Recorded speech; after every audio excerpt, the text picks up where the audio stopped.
Alhamdulillah Rabbil Alamin. Le mois de Rajab, parmi les 4 mois sacrés, Alhamdulillah Rabbil Alamin, ce mois-là, il faudrait ouvrir les yeux, ouvrir les oreilles et s'apprêter à faire quel travail. Et le travail, il est tout simple. Pendant le mois de Rajab, il faut éviter tout ce qui envoie des conflits. Avant l'avènement même de l'islam, les gens, quand c'était le mois de Rajab, eux, ils ne faisaient rien du tout. Ils ne faisaient pas du tout des histoires. Ils ne faisaient même si tu insultes quelqu'un à l'époque, dans le mois de Rajab, il ne va rien te dire. Mais gare à toi, si Rajab est fini, en tout cas, partout où tu iras, il ira te chercher. Et vous allez vous régler les comptes. Donc ça veut dire que le mois de Rajab, c'est comme une période de trêve. Le mois de Rajab, c'est une période où on ne doit pas avoir de conflits, ni dans sa vie de tous les jours, ni dans sa vie familiale, ni dans son voisinage, ni dans son lieu professionnel. C'est la période aussi où il faut tout faire pour pouvoir, avec l'entourage, s'entendre. Et pour s'entendre, comme j'ai dit, on ne peut jamais vivre ensemble sans avoir des problèmes ensemble.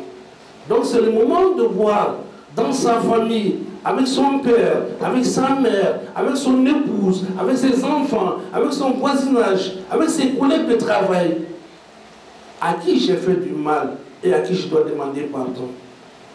Et qui m'a fait du mal pour que j'accepte de lui pardonner.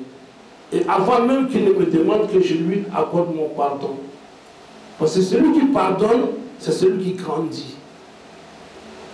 Le pardon n'est pas fait pour des hommes qui ont un niveau de spiritualité très bas. Parce que celui qui a un niveau de spiritualité très bas, pour lui, celui qui pardonne est un homme peureux. Or, le pardon, c'est réservé aux gens puissants, c'est réservé aux gens pieux, c'est réservé aux gens qui travaillent pour la gloire d'Allah. Dans ces 4 mois, nous avons le Muharram, qui est le premier mois du calendrier. Nous avons Rajab, qui est le 7e mois de l'année hégirienne. Nous avons Zulqa'da, qui est respectivement 11e et 12e mois. Le nombre de mois auprès d'Allah est de 12. Le jour où il créa les cieux et la terre, 4 d'entre eux sont sacrés. Telle est la religion droite durant ce mois. Ne faites pas du tort à vous-même.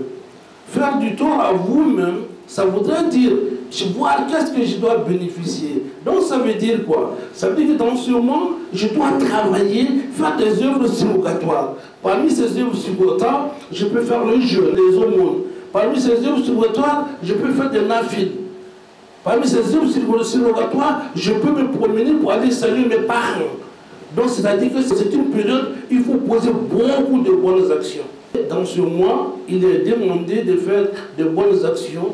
Il est demandé également de jeûner, parce que ces jeûnes-là sont également bonifiés. Donc les jeûnes de ce mois sont encore plus importants que les autres mois. Parce que ce mois, on l'appelle le mois de Dieu. Dans ce mois-là, il faudrait faire beaucoup de zikr, surtout des zikr de pardon, genre astaghfirullah wa atubu ilayhi. Il faudrait faire beaucoup de tasbih, subhanallah, walhamdulillah, wa la ilaha illallah, wallahu akbar. Et de faire des efforts, surtout quand on est fils, d'aller demander pardon à son père, d'aller demander pardon à sa mère.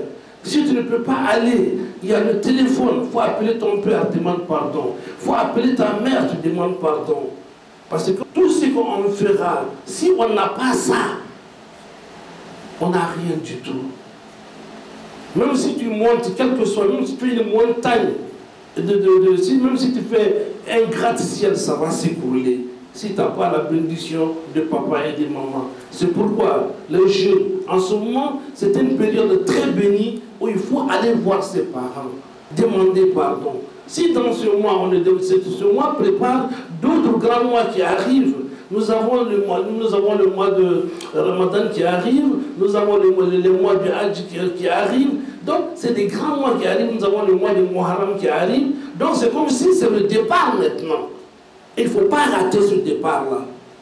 Et c'est pourquoi ceux qui sont mariés aussi, c'est le moment de faire tout pour avoir la paix avec sa femme, d'avoir la paix avec ses enfants. Si tu n'as pas de paix avec tes enfants, tu n'as pas de paix avec ta femme, mais tu n'as pas de famille. Même si tu as un immeuble qui t'appartient, on n'appelle pas ça une famille. C'est la femme, ce sont les enfants, ceux qui constituent la famille. Par conséquent, c'est le moment où le chef de famille doit lui aussi se poser des questions. Est-ce que ce que je dois faire à mes enfants, est-ce que j'ai vraiment fait? Les dettes que les enfants ont sur moi, est-ce que moi, papa, j'ai payé? Les dettes que mes femmes ont sur moi, est-ce que j'ai vraiment payé? Donc c'est le moment de faire la paix, c'est le moment de se réconcilier en famille, c'est le moment de se réconcilier avec le voisinage, c'est le moment de se réconcilier avec ses collègues de travail. Pour celui qui n'a pas une base spirituelle, il devient lourd à demander pardon ou à accepter pardon.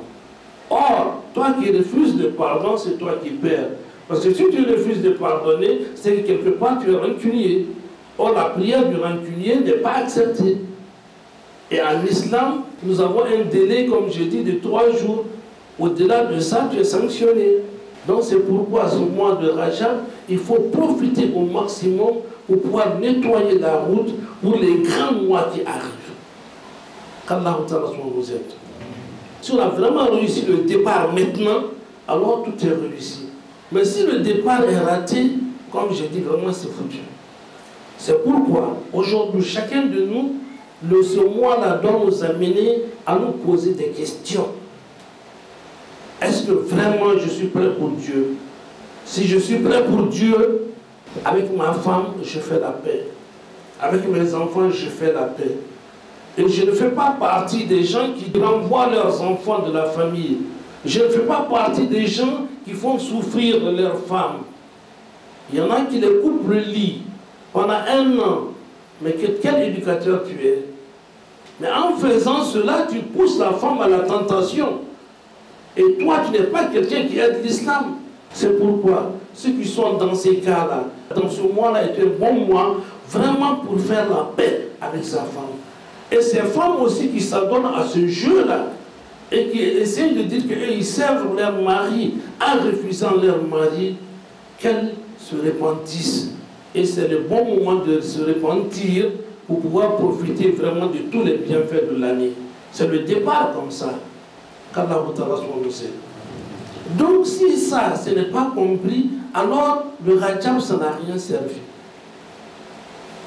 Parce que tout ce qu'on fait doit nous donner un bon cœur, un cœur pur, un cœur saint.